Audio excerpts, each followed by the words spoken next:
오늘 예수께서 12제자를 데리시고 또 가십니다. 그리고 오늘 또 내가 죽으러 간다. 내가 살기 위해서 가는 것이 아니라, 돈 벌러 가기 위해서가 아니라 내가 순환을 받아서 갈 것이다. 이걸 우리가 뭐라고 이름을 붙이냐면 예수님의 순환 예고다, 그렇게 말합니다. 그래서 예수님을 흉내내서 아까 제가 며칠 남았다 앞날을 한번 이야기해 봤습니다. 한 3000일쯤 남았다 싶으면 여러분들은 어떤 준비를 하겠습니까? 노아의 때에 내일 지구가 멸망하고 홍수가 나고 심판이 나는데도 불구하고 사람들은 어찌 지냈나요? 먹고 자고 장가가고 시집가고 춤추고 즐기고 놀러가고 아무튼 즐길 수 있는 거 다 즐겼다. 그것이 타락한 인간의 본 모습들이다. 아무리 내일 전쟁이 난다 할지라도 정말 국가의 안위를 걱정하는 사람 별로 드뭅니다. 오늘 예수님이 죽으러 갑니다. 왜 죽습니까? 세상에 도전했다가 실패했습니까? 그래서 죽으러 가는 것이 아니지 않습니까? 죽음을 통해야만, 예수 그리스도가 죽어야만 우리가 살아날 유일한 길이 보장되기 때문에 죽으러 가시는 겁니다. 그런데 오늘 이 본문은 예수님이 순환예고 세 번째 예고입니다. 이미 예수님은 제자들에게 자신의 순환을 이미 2차례나 앞서서 말씀하신 바가 있습니다. 그래서 마태복음 16장 21절을 보겠습니다. 마태복음 16장 21절을 보겠습니다.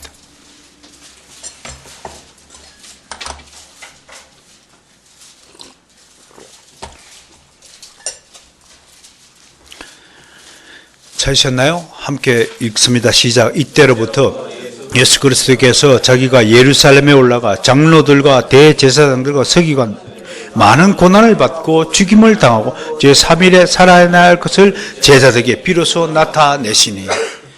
참고적으로 이 본문에서 우리가 반드시 눈여겨봐야 될 것이, 누구의 손에 의해서 죽임을 당한다고 말합니까? 장로들이 누군가요? 유대 사회에서 굉장히 존경받는 사람들입니다. 세상에 안경을 쓰고 보면 이분들은 매우 고상하고 매우 점잖고 매우 존경받는 사람들입니다. 바리새인들, 대제사장들 얼마나 거룩하신 분들이에요. 사람들은 대제사장들이야말로 하나님께 가장 가까이 있는 사람들이라고 믿고 있는 그런 대상들입니다. 서기관들 얼마나 율법에 대한 전문가들입니까? 최고의 지식층들이고 최고의 권력가들이고 최고로 존경받는 사람들에 의해서 예수가 팔려 죽을 것이라고 예고하고 있습니다. 이게 무엇입니까? 조금 전에 제가 말씀드렸잖아요. 보세요. 세상에 보면, 우리는 세상적으로 보면 매우 가난하고 헐벗고 연약한 존재들입니다. 이 세상은 누가 지배합니까? 권력을 가진 자. 자기 진영의 권력을 위해서는 거짓말을 밥 먹듯이 해도 전혀 양심의 가책도 느끼지 못하는 사람들에 의해서 이 세상이 운영되고 지배되고 꾸려져 가고 있습니다.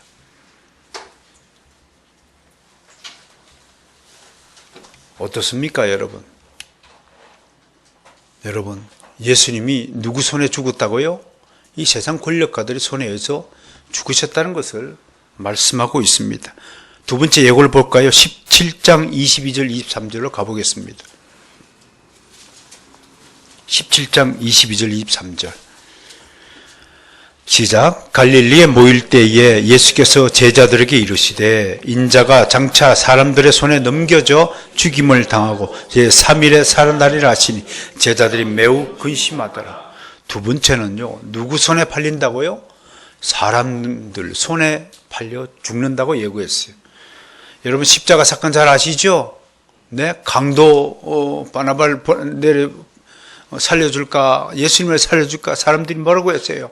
저 예수를 죽이고 강도를 살려내라 라고 했던 장면을 여러분 기억하실 것입니다.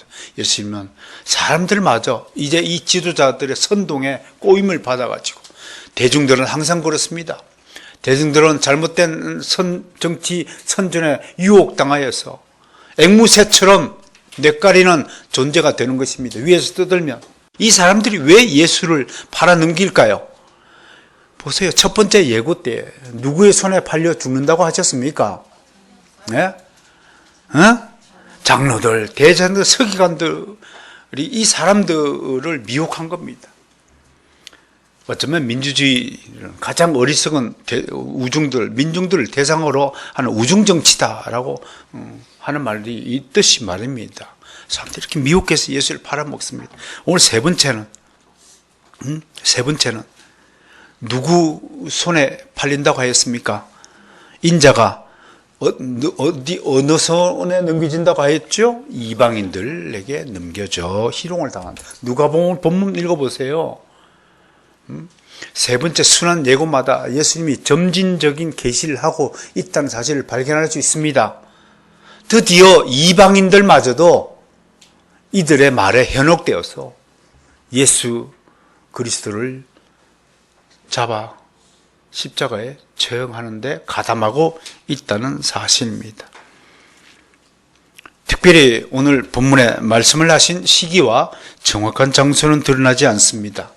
그러나 예수님의 그 행적을 살펴보면 대략적인 추정이 가능합니다.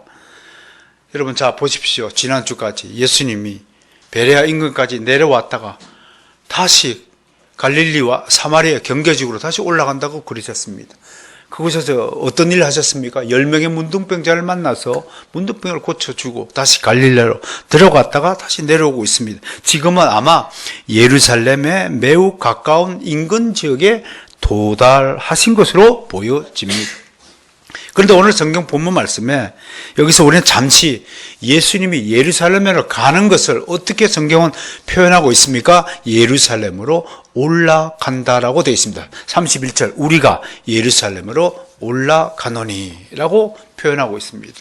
여러분, 이런 표현들을요 가볍게 그냥 무심코 스쳐가면 아니 됩니다.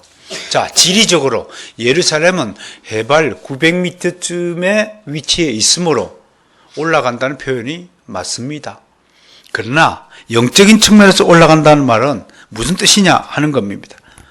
여러분, 900m 정상을 올라가면 저 북한산 보궁문역이 한 770m, 760몇 m가 되는 거예요. 그 정도 올라가더라도 힘듭니다. 우리 집사람하고 올라가는데 내가 뒤에서 밀다시피 해서 겨우 올라갑니다. 어떤 사람은 올라가다 힘들다고 다시 돌아온 사람도 여기 이 자리에 앉아 있습니다.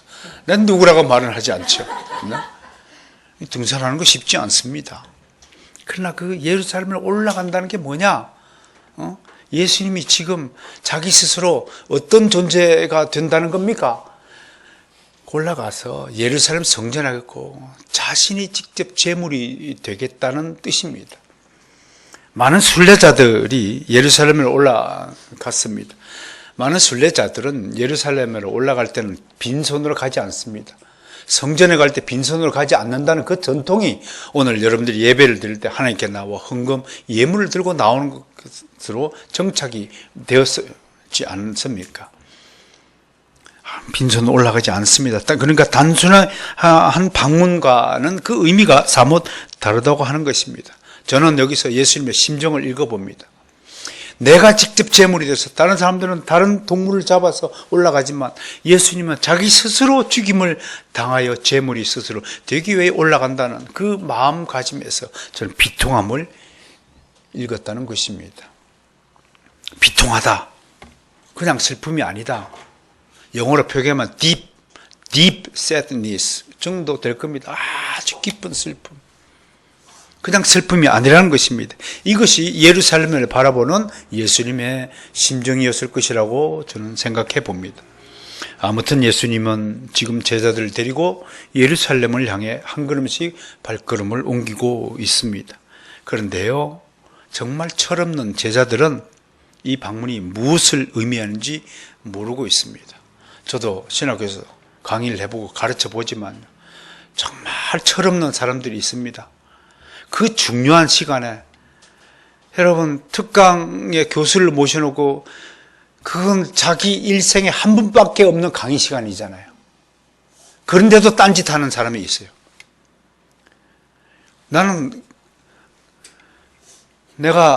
저도 고등학교 때부터 대학에 이르기까지 수많은 선생님들의 교수님들 수업을 들었지만 난 돈이 아까워서 선생님들, 교수님들 수업을 한자라도 놓치기 싫었어요. 솔직히 돈이 아까워서. 여러분 대학교 다닐 때 수업료가 시간당 한 3만 얼마 됩니다. 그 돈 갖다 버리는 거예요. 그런데 이 멍청한 녀석들이 있단 말이에요. 항상 딴짓하면서 자기 인생을 자기 스스로 허무는 자들이 있었다 얘기입니다. 이 철없는 제자들 보세요. 예수님께서 3번씩이나 내가 예루살렘에 올라가서 십자가를 지고 죽을 것이다라고 지금 비통한 심정으로 피를 흘릴 것이다.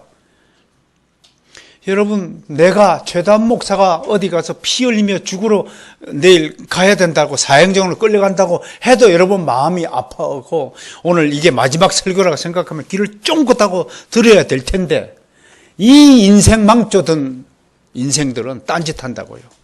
이 시간에도 딴짓한단 말이에요.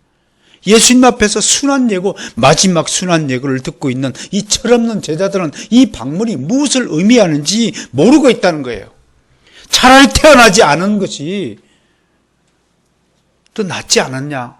예수님이 가룟 유다 보고 차라리 저가 태어나지 않았으면 지옥 갈 일도 없었을 텐데. 이렇게 인생을 허비하는 그것을 바라보는 주님의 마음이 얼마나 아팠겠습니까? 도대체 우리 선생님이 무슨 이야기를 하고 있는 거지? 뭐 십자가에서 왜 죽는다고 하는 거지?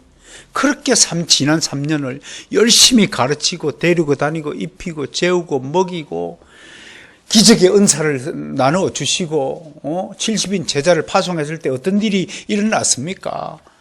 저거 죽은 자를 살리고 귀신을 쫓아내면 귀신이 쫓아내고 수많은 것을 가르쳤지만 이들 제자는 여전히 예수님이 왜 지금 십자가에 예루살렘으로 올라가서 십자가에 달려 죽는지 모른다는 것입니다. 이보다 더 처참한 인생들이 어디 있습니까? 자, 이런 점에서 우리 주님은 우리 하나님은 대단하신 겁니다. 나 같으면 뒤통수라도 한 대 쳐서 예의 못된 놈아 차라리 저 강물에 가서 접시물에 가서 빠져 죽으라고 내가 저주를 할 텐데. 자, 여러분 제자들이 이렇게 하는 겁니다. 그들은 그들의 수준에서 판단할 수 있는 것은 아마 이번 방문에서 뭔가 큰일이 있긴 있나 보다야. 드디어 로마 제국의 압제를 끝내고 예수 그리스도가 왕위에 오를까 보다야. 드디어 우리가 한 자리씩 갈 기회가 왔구나. 그 정도 생각하는 것입니다. 아마 그 정도 생각했을 것이라고 보는 것입니다. 그런 날이 오면 정말 한 자리씩 차지하고 이제는 여생을 떵떵거리며 살 수 있을 것이라고 기대하고 꿈을 꾸는 것입니다. 이렇게 사람은 자기 수준만큼 생각하고 상상합니다. 그러나 예수님의 예루살렘 행은 그리 한가한 방문이 아닙니다. 눈으로 풍경을 즐기며 담소를 나누며 오르는 길이 아닙니다. 이 길은 이 세상에서의 마지막 여행입니다. 이 여행의 유일한 목적은 세상의 죄를 다 짊어지고 골고다 언덕까지 올라가 십자가에서 위대한 구속의 사역을 완성하는 것입니다. 아까도 말씀드렸다시피 순례자들은 제물을 두고 올라가지만 예수님은 자신을 제물로 바치기 위하여 세상에서 가장 무거운 마음으로 이 길을 지금 올라가고 있다는 것입니다. 여기서는 제물이 뜻하는 바를 묵상해 보아야 합니다. 제가 묵상한 결과를 여러분들에게 소개하겠습니다. 저의 묵상이 꼭 여러분 마음에 들지 않는다 할지라도 참고하시기 바랍니다. 제물이 가지고 있는 5가지 의미를 한번 적어보았습니다. 첫 번째, 제물은 죽임을 당하는 것입니다. 제물과 죽음은 같은 동의어입니다. 고귀한 생명의 희생이 발생한다는 것입니다. 예수님은 죄인들을 구하시기 위해서 자신의 생명을 제물로 내어 놓은 것이다 라고 말씀드릴 수 있습니다. 두 번째, 제물은 피를 흘립니다. 피 흘림 없는 구속은 있을 수 없습니다. 예수님이 피를 흘리셨기에 우리에게 더 이상의 피 값이 요구되지 않는다는 것입니다. 제자들이 이 피값의 의미를 알 수 있을까요? 이 멍청한 제자들이 그렇게 3년 동안 한데도 예수님의 피의 의미를 깨달았을까요?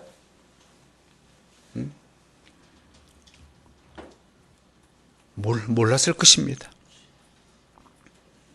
예수님이 우리가 치료해야 될 죄값을 피값으로 사시어 대신 값을 치러 주신 것입니다. 이것을 신학적으로 우리가 대속이라 합니다. 대신 값을 갚아주셨다. 세 번째 제물은 발가 벗겨집니다. 이것은 멸시와 조롱을 겪는 치욕적인 것을 말합니다. 예수님은 우리를 영화롭게 하기 위해서 자기 자신을 정작 모든 희롱과 조롱과 치욕을 다 당하신 분이십니다. 모든 채찍을 다 맞으셨습니다. 네 번째 제물은 뼈가 꺾어집니다. 이것은 몸의 근본이 무너진다는 것을 상징한다고 봅니다. 육체의 모든 근원이 사라진다는 것입니다. 저는 이것이야말로 우리에게 영적인 삶을, 영적인 생명을 주시기 위한 사전 정지 작업이었다. 자신의 뼈가 꺾임으로써 너희들은 이제 육체의 일에 가담치 말고 영적인 일에 신경 쓰며 살아라. 땅의 일을 추구하지 말고 하늘의 일을 추구하며 살아라. 이 땅의 가족이 중요한 것이 아니라 하늘의 영원한 가족이 되기 위해서 여러분들은 분골쇄신하라 라는 차원에서 예수님은 자신의 뼈가 꺾어지는 숨을 당했다는 것입니다. 마지막으로 제물, 불태워진다는 것입니다. 태워지고 나면 죄밖에 남지 않습니다. 여러분은 여러분의 생각과 여러분의 가치관과 여러분의 이념과 여러분의 사상과 철학을 얼마나 불태웠습니까? 얼마나 하나님의 말씀으로 불태웠냐 이겁니다. 여전히 내 생각이 살아있고 여전히 내 판단이 옳다고 믿는다면 여러분들 제물 대신 예수님의 그 고귀한 희생을 헛되게 만드는 장본인이 될 것입니다. 육적인 인생의 허무함을 알아야 합니다. 육은 아무리 발버둥 쳐도 결국 한 점 제로 돌아갑니다. 여러분들이 아무리 이 땅에서 부귀영화 누리고 잘 꾸미고 좋은 옷 입고 거칠해하고 뭘 쳐 바르고 잘난 체 하고 하더라도 결국 100세 인생을 끝으로 육신은 다 사라집니다. 허무합니다. 이 땅에서 얻을 건 아무것도 없습니다.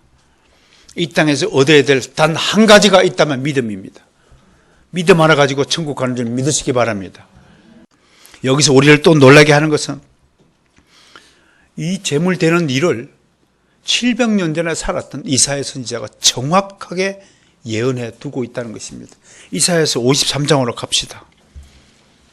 오늘 주부의 앞에 제가 미리 기록해 두었습니다. 이사야서 53장 2절부터 6절까지 말씀을 함께 읽겠습니다.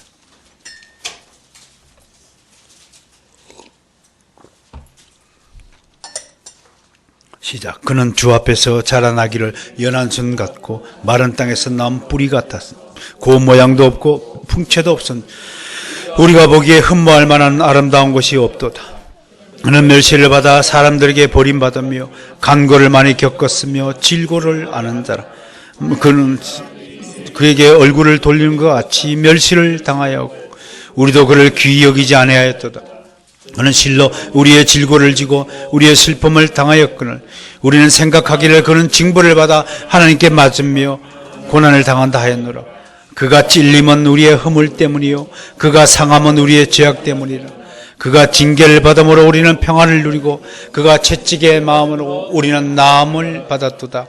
우리는 다 양 같아서 그릇 행하여 각기 제 길로 갔거늘 여호와께서는 우리 모두의 죄악을 그에게 담당시키셨도다. 여러분 이 말씀을 읽고 한번 상상해 봅시다. 상상해 봅시다. 누가요? 나한테 이런 짓을 했다면 여러분 그 사람 용서할 수 있겠어요? 지가 매를 맞고 지가 침뱉음을 당하고 지가 조롱당하고 지가 죄값을 치르고 지가 감옥을 가야 됨에도 불구하고 지가 창에 찔려야 됨에도 불구하고 지가 사형을 당해도 불구하고 나더러 죄를 덮어 씌워가지고 네가 죽임을 당하라고 한다면 그 사람 여러분 여러분 용서할 수 있습니까? 이해할 수 있겠습니까? 아무도 그런 사람 없습니다. 왜 우리가 예수 그리스도의 이 제물 대심, 이 희생, 이 십자가의 피 흘림, 이 대속 사건을 정말로 고귀하고 정말로 감사해야 되는 것은 우리는 죽었다 깨어나도 골백 번 죽었다 깨어나도 절대로 누가 나에게 이런 짓을 한 사람을 용서할 수 있는 사람이 아무도 없습니다. 근데 우리 예수님은 이 일을 하셨은 것입니다. 할렐루야.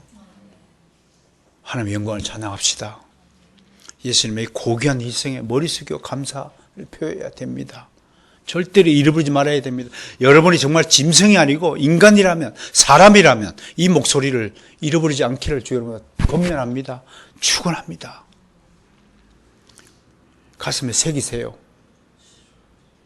여러분들이 지옥 갈 자가 아니고 천국 갈 자라면 이 말씀이 귀에 응하기를 간절히 바라고 또 바랍니다. 자, 다음으로 넘어갑니다. 다음으로 예수님의 비통한 심정이 드러난 대목이 또 있습니다. 예루살렘에 올라가면서 그 비통한 마음을 제자들에게 전합니다. 그것이 바로 31절에서 예수님이 제자들을 예루살렘으로 데리고 가시면서 하신 첫 번째 말씀이 뭐냐 하면 이르시되 보라 라고 하였습니다. 이 단어가 굉장히 중요하기 때문에 여러분에게 소개합니다. NIV를 비롯해서 어떤 영어 성경은 이를 아예 생략했어요. 그런데 ESV는 단순히 see라고 번역했어요. 그런데 헬라 이두라는 말은 영어로요, behold라는 뜻에 가깝습니다. behold는 꽉 붙잡아라 이런 뜻입니다. 이걸 좀 은유적으로 풀이해서 보면 이렇게 해석할 수 있습니다. 분명히 똑똑히 보고, 동태눈깔처럼 흐리멍텅한 눈으로 보지 말고 똑똑히 보고 분명히 가슴에 새겨라. 비홀드하라. 무슨 뜻이에요? 왜? 내 지금 마지막 방문이다. 이제 십자가 죽고 너희가 나를 못 보니까 지금부터 나한테 일어난 모든 일을 똑똑히 보라. 그 말씀이 보라 라는 단어에 섞여 있다는 것입니다. 최근 들어서 몰입 이론이라는 것이 각광을 받고 있습니다. 저도 이 몰입 이론이 세상에서 이렇게 유행되고 있는지 모르고 우리 썸 학습의 몰입과 상승 이론을 소개한다고, 개발한다고 소개한 바가 있는데요. 특히 황농문이라는 서울대 재료공학부 교수가 이 몰입이라는 책을 써서 베스트셀러가 되었습니다. 영어로는 Thinking Hard, 아주 애써서 생각한다, 힘써 생각한다, 힘써 생각하기. 전문 용어는 Flow Theory, 아주 몰입 이론이다. 이 책에서 제가 잠깐 읽어보니까 황 교수가 이렇게 얘기해요. 도전이 없으면 몰입이 없다.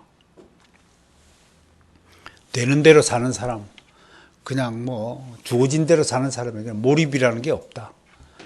그러니까 몰입의 경험이 없는 사람이 가장 불행한 인생이다. 그 얘기를 강조하는 거예요. 여러분,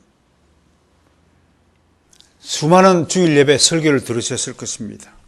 정말 여러분들이 자신 있게 설교를 단 한 줄도 놓치지 않고 들어보았다고 생각하는 사람 계십니까? 그렇다면 여러분 축복받은 거예요. 그런데 수업 시간에, 설교 시간에 딴짓하는 사람들은 축복받은 인생이 아니라고 하는 것입니다. 이건 반드시 그렇다는 거예요. 인간은 도전할 때 가장 극적인 순간에 최고의 몰입을 한다는 것입니다. 우리가 예수 그리스도를 만나는 것이 가장 극적인 순간입니다. 그때 최고의 몰입 상태가 된다는 겁니다. 최고의 성령 충만한 상태가 그런 상태입니다. 그럴 때에 최고의 집중력을 발휘하고 능력을 발휘하고 즐거움을 느낀다는 것입니다. 이렇게 얘기합니다. 갑자기 길 가운데 트럭이 확 나한테 덮친 때 무슨 생각합니까? 지금 좀 이따 여자친구 만나러 가서 뭘 먹을까 생각이 들어요? 안 들어요. 낭떠러지에 섰을 때 어떤 생각 들까요? 오직 떨어지지 않기 위해서 집중한다는 겁니다. 도전할 때 가장 위기의 순간에 인간은 집중하게 되는 거예요. 그럼 왜 인간은 집중하지 않은가요? 도전하는 마음이 없고 위기를 못 느끼고 아유 쾌세쾌세 노세노세 라는 인생관을 가졌기 때문에 허무맹탕한 인생 시간을 낭비한다고 하는 것입니다. 이런 이론이 인기를 끄는 것은 그만큼 요즘 아이들이 집중력을 상실하고 있다는 반증이라는 거예요. 지난주에 제가 실험을 해봤어요. 썸하고 초등 6학년 4명을 데리고 이 몰입 이론을 실험을 해봤어요. 3분 동안 가만히 움직이지 않고 있는 겁니다. 3분 동안. 성공했을까요? 실패했을까요? 단 10초도 가만히 있지 못합니다. 그 이유를 핸드폰 중독이라고 합니다. 제가 핸드폰 중독을 끊어내는 비법을 하나 알려드리겠습니다. 길거리 가다도 괜히 전화도 안 오는데 꺼내보는 중독입니다. 여러분들 다 핸드폰 중독입니다. 저도 마찬가지고 다 중독자입니다. 그럴 때마다 꺼낼 때마다 손등을 칠합니다. 꺼낼 때마다. 아무튼 전화를 받을 때도 손등을 치고 전화를 받으세요. 그래야 핸드폰 중독이라는 단어가 떠오르면서 이걸 다시 주머니에 넣는다는 것입니다. 핸드폰 하지 말라고 제가 얘기하지 않는 것입니다. 쓸데없이 핸드폰을 괜히 켰다 껐다 하면 이미 중독자라는 겁니다. 이게 얼마나 집중력을 방해하는 것인가를 생각해야 됩니다. 저는 대한민국의 불행이 어디서부터 시작됐느냐, 일본 아이들처럼 고등학생 이후가 돼야 핸드폰을 구입할 수 있도록 제도적 장치를 못하고 벌써 초등학교부터 벌써 핸드폰을 구입해 주기 때문에 다 망한 겁니다. 애들 다 망한 겁니다. 조금도 몰입을 못하고 가만히 있지 못해요. 이러고 여러분 영상 한번 찍어봤으면 좋겠어요. 완전히 돼지 새끼들입니다. 끌끌끌끌끌끌끌끌끌 가만히 있어. 이러고 나 쳐다봐. 3초도 못 쳐다봅니다. 쳐다보다 왜 안 쳐다봤는데요? 자기도 모르게 집중을 잃어버립니다. 한 아이가 있었어요. 잠시도 특히 심각한 아이가 있었어요. 그 아이는 조금 전에 끊어놨던 이야기도 기억하지 못합니다. 자기가 뭘 얘기를 끊었는지도 기억하지 못해요. 그러니까 보이는 데를 보고 찌끄린 데를 찌끄리고 다른 사람이 말하든 뭐 하든 간에 다른 사람은 이 얘기하고 있는데 중간에 갑자기 이 얘기로 끼어듭니다. 전혀 엉뚱한 아이입니다. 그러니까 이 아이는 집중하여 진지하게 생각하는 기능을 완전히 상실하고 있다는 것입니다. 오늘 현대인들의 특징이 몰입을 잃어버렸다. 그것이 몰입 이론의 핵심 테마입니다.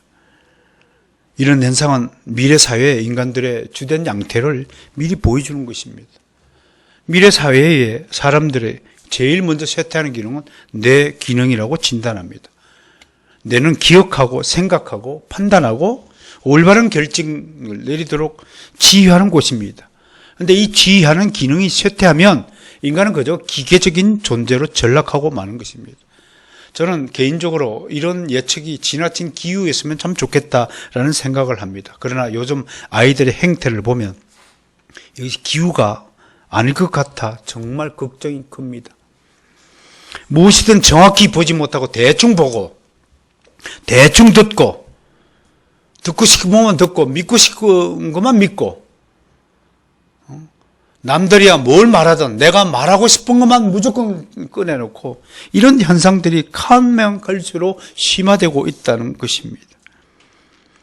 그렇다면 앞으로 설교를 듣는 사람이 생길까요? 그래요. 어쩔 수 없이 부모 때부터 내려온 유산대로 교회에 참석하여서 설교를 듣는 신용은 할 수 있을지 모르지만 그가 한 시간에 걸친 이 설교의 말씀에 얼마나 귀를 기울여 들을 수 있을까요? 아마 90%는 딴 생각에 잠길 것입니다. 그것이 우리 미래 사회의 우리 아이들의 모습이 될 것이라는 생각입니다. 여러분 믿음은 뭐로부터 난다고요? 뭘 들어요? 하나님의 말씀을 들음으로 나는 거예요. 설교를 들음으로 믿음이 생산되고 자라나는 것입니다. 설교를 듣지 못한 사회가 되었으면 우리 아이들이 미래에 설교를 듣지 못하는 상태가 된다면 그들에게 어떻게 믿음이 보장될 수 있다는 말입니까? 그래서 이건 간단한 문제가 아니에요. 매우 심각한 문제입니다. 자, 예수님에게 돌아갑시다. 예수님이 제자들에게 향해서 무엇을 보라고 말씀하신 겁니까? 33절에 그 내용이 소개되고 있습니다. 예수님에게 앞으로 일어날 일들을 똑똑히 보라! 라고 말씀하실 때 그 심정이 어떻겠냐. 좋은 일 때문에 보라고 하신 것이 아니기 때문에 얼마나 비통한 심정으로 제자들에게 보라라고 하셨냐 이겁니다. 첫째, 뭘 보라고요? 예수님이 이방인의 손에 넘겨지는 현장을 똑똑히 보고 기억하라고 하십니다. 유대사에서 유대인이 이방인의 손에 넘겨진다는 것은 하나의 치욕입니다. 이것은 제물이 되시는 예수님의 처참함을 상징하는 표현입니다. 그런데 마가복음에서는 이것을 인자가 대제사장들과 서기관들에게 팔릴 것이라고 하는 다른 기록을 합니다. 한마디로 예수님은 대제사장들과 서기관들 아예 이방인 취급을 하고 있다는 해석을 해도 무방하다고 봅니다. 두 번째, 치욕의 내용들이 열게 됩니다. 희롱과 능욕과 침뱉음을 당합니다. 일단 특히 침뱉음을 당한다는 것, 얼굴에 침을 뱉는다는 것은 최고의 모욕을 뜻합니다. 이는 더 이상 너는 우리와 같은 동족도 아니야, 우리는 같은 식구가 아니야, 가족이 아니야, 너는 짐승과도 같은 존재야 라는 뜻으로 침을 얼굴에 뱉는 겁니다. 가장 원수 같은 존재를 향해도 지금도 얼굴에 침을 뱉는 것이 그냥 우연이 아닌 듯 싶습니다. 그 다음으로 어떤 일을 당합니까? 채찍질을 당하고 결국은 죽임을 당한다고 예수님이 말씀합니다. 무엇 때문에 예수님이 이런 치욕을 당하시는 겁니까? 이사야 선지자가 아까 말씀한 것처럼 그가 찔림은 우리의 무엇 때문이에요? 우리의 허물, 우리의 fault. Because of our fault 때문에 예수님이 십자가에 당하시는 거예요. 우리의 죄악 때문입니다. 주님은 죄가 없으신 분이십니다. 무죄하신 분이 유죄 선고를 받고 사형에 처해져야 할 우리를 대신하여 죽임을 당하신 것입니다. 이것이 오늘 우리를 비통에 잠기도록 하는 것입니다. 사랑하는 성도 여러분, 우리의 기쁨과 우리의 평화와 우리의 행복을 위해서 예수님이 이 희롱과 능욕과 조롱과 침뱉음과 채찍에 맞음과 죽임을 당하신 것입니다. 가시에 찔림을 당하신 것입니다. 창에 찔려 배가 터져서 피가 물이 새어진 것입니다. 뼈가 꺾어지신 것입니다. 그것이 우리 주님의 고귀한 희생이요 대속이었습니다. 이걸 절대로 죽기까지 잊지 않으시기를 정말로 부탁드립니다. 그럼 이것을 끝입니까? 죽음으로 끝났다면 우리의 믿음은 헛것입니다. 사도 바울이 그리했죠. 우리에게 부활이 없다면 우리의 믿음은 헛것입니다. 그런데 예수님은 33절에서 우리의 희망의 메시지를 던집니다. 그는 3일 만에 다시 살아나리라. 함께 읽습니다. 시작. 그는 3일 만에 다시 살아나리라. 우리의 육체도 죽을 것입니다. 그러나 우리도 3일 만에 영생의 존재로 다시 부활할 것을 믿습니다. 왜? 예수님이 이미 그 길을 성취하셨기 때문에. 여러분, 콜럼버스가 달걀을 탁 세웠어요. 그죠? 세우니까 우리도 세울 수 있는 겁니다. 콜럼버스가 달걀을 세우기 전까지는 아무도 달걀을 세울 수 있다고 믿은 사람은 아무도 없어요. 참 신기하게도 막 흔드니까 무거운 것이 밑으로 내려와서 세워지는 겁니다. 그 간단한 원리를 지금 알고 나서 이야기하면 너무 쉽지만 모른 채는 알 수 없습니다. 저는 아침마다 집사람이 녹적기에다가 돌리잖아요. 근데 녹적기를 한번 분해해서 하는 걸 보고 나니까 제가 알지. 제 실력으로는 그 녹적기를 어떻게 분해하고 어떻게 재조립해야 될지 모르겠습니다. 그처럼 예수님이 살아나셨으니까 우리가 부활이 있고 영생이 있다는 것을 우리는 믿게 되는 것입니다. 이것을 저는 이보다 더 극적인 선언은 없다라고 말씀드리고 싶습니다. 그럼에도 우리를 안타깝게 하는 것은 무엇입니까? 34절을 보세요. 제자들은 여전히 예수님의 이 예고가 무엇을 뜻하는지 깨닫지 못합니다. 그 이유를 성경은 오늘 뭐라고 말씀하고 있습니까? 말씀이 감추어졌기 때문입니다. 이 구절에 대해서 고린도 전서를 한번 읽어보겠습니다. 고린도전서 2장 7절 보겠습니다. 말씀이 감추어졌다는 것이 무슨 뜻일까? 사도 바울에 의하면 이렇게 풀이가 됩니다. 시작. 오직 은밀한 가운데 있는 하나님의 지혜를 말하는 것으로서 또 감추어졌던 것인데 하나님이 우리의 영광을 위하여 만세전에 미리 정하신 것이라. 하나님의 지혜는 비밀에 속합니다.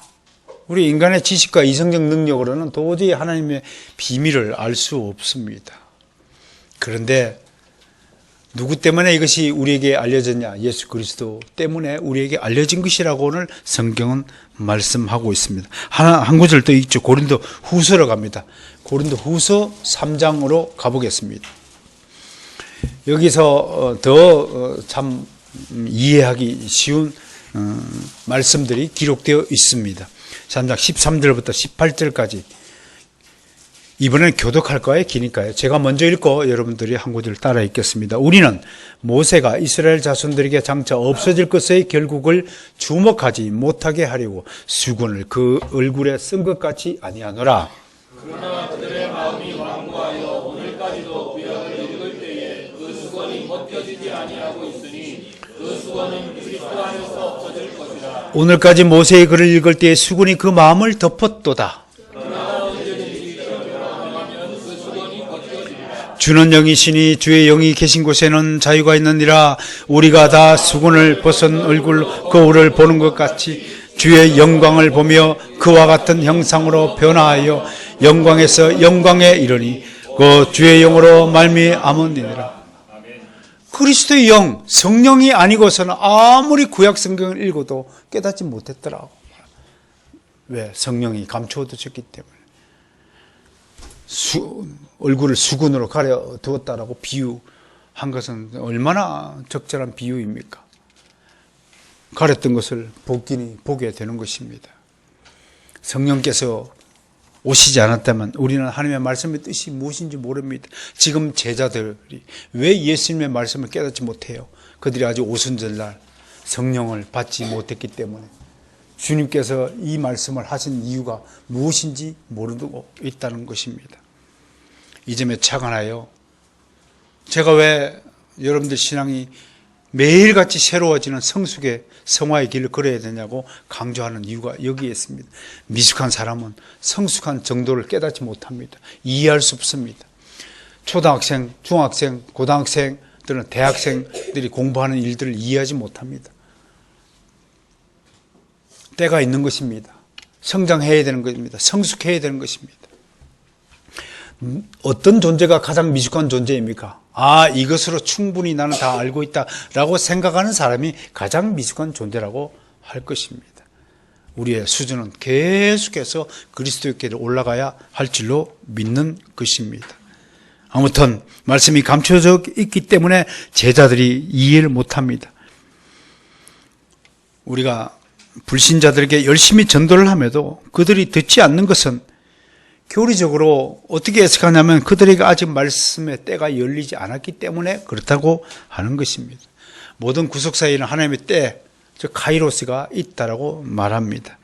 우리는 내 주변에 있는 모든 불신자들, 설사 그들이 택함을 받지 못한 자녀들이라 할지라도 열심히 하나님의 때가 이르러 그들의 귀에 복음의 말씀이 들리지도록 힘을 다해야 한다는 것입니다.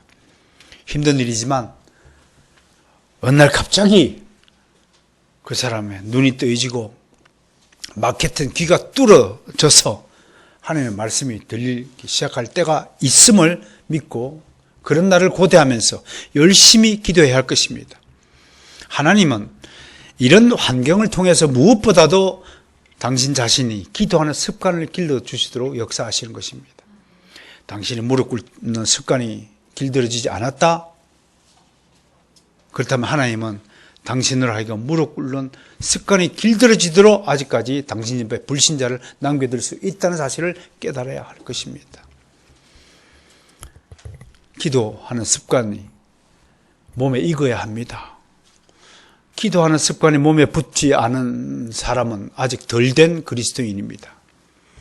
여러분, 기억, 또 여러 가지 종류의 기억이 있는데 심리학에서 암묵기억이라고 하는 것이 있습니다. 다른 말로 몸에 체화된 기억이라고 말합니다. 어렸을 때 자전거 탄 기억은 여전히 우리 속에 남아있어서 어른이 다 돼도 자전거를 다 탈 수 있는 것처럼 몸에 익은 기억들이 있다는 것입니다. 영어 공부도 마찬가지예요. 영어 공부를 생각해서 답변하면 이미 늦은 겁니다. I'm faster. 자동적으로 튀어나올 수 있는 것이 암묵기억 때문에 그렇다고 하는 것입니다. 기도 훈련도 마찬가지입니다. 자동 반사적으로 습관적으로 기도가 입에서 튀어나야 된다고 하는 것입니다. 마찬가지로 기도하면서 기다리면 하나님께서 여러분들의 그 기도에 응답하신다는 사실을 분명히 기억하시고 참고 기다리며 인내하며 낙심치 마시고 열심히 기도로 준비하시는 여러분이 되시길 바랍니다. 구원의 결정은 하나님이 가지고 있습니다. 내가 구원시키는 것이 아닙니다. 내가 아무리 그에게 열심을 다하고 봉사하고 섬기고 대접한다 할지라도 구원은 하나님이 시키신 것입니다. 다만 우리가 그 사람이 정말 택한 백성인지도 모르고 확신하지 못하면서도 우리가 그에게 열심을 다해야 하는 것은 바로 나 자신 때문에 그렇다는 것입니다. 하나님은 그 애쓰는 모습을 보신다는 것입니다.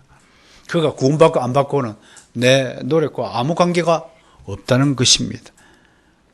저는 반드시 우리의 이 열심, 우리의 이 애씀, 우리의 체화된 기도의 습관, 이런 일들을 통해서 우리 인생에 반드시 극적인 부활이 있을 것이라고 저는 믿습니다. 이 부활을 위해서 우리 모두 인내해야 됩니다. 저는 반드시 우리 손으로 리폼드 센터가 세워질 것이라고 확신합니다. 하나하나씩 되어져 가는 과정과 절차를 보면 명확합니다. 하나님께서 지금 열심히 일하고 계십니다. 하나님이 앞서서 달려가고 있습니다. 우리들로 함께 뛰자고 요청합니다. 그럼에도 우리의 게으른 습성, 우리의 연약한 여러 가지 환경과 요소와 우리가 아직도 주님의 것으로 완전히 채우지 못한 채 세상적인 것을 가득 차워서 이 무거운 몸집이 되어서 따라가지 못하고 있는 것만이 안타깝게 생각을 할 것이라고 봅니다. 사랑하는 성도 여러분, 세상 거 다 버리시고 오직 주님 것으로만 채워보세요. 세상에 대한 관심과 미련을 갖는 사람보다 더 불행하고 더 어리석은 자가 없습니다. 세상 것은 눈에 보이는 것은 잠깐이야 다 멸하여진다고 성경은 분명히 말씀하고 있습니다. 그럼에도 여러분도 어떻습니까? 여러분들이 얼마나 세상 것에 얽매여 있고 세상 것을 추구하고 세상적인 방식을 통해서 여러분의 인생을 살아가고 있습니까? 저와 여러분이 이런 점에서 주님 앞에 진실로 회개해야 됩니다. 우리가 얼마나 세상적인 존재인가. 그러나 육적인 존재는 하나님의 성령의 일을 받지 못합니다. 우리가 세상적인 걸 추구할 때 성령께서는 우리를 외면하십니다. 우리의 삶을 축복하지 않으십니다. 성도 여러분, 성령의 사람이 되기를 원합니다. 그래요. 성령님과 친하게 지내는 여러분이 되시길 원합니다.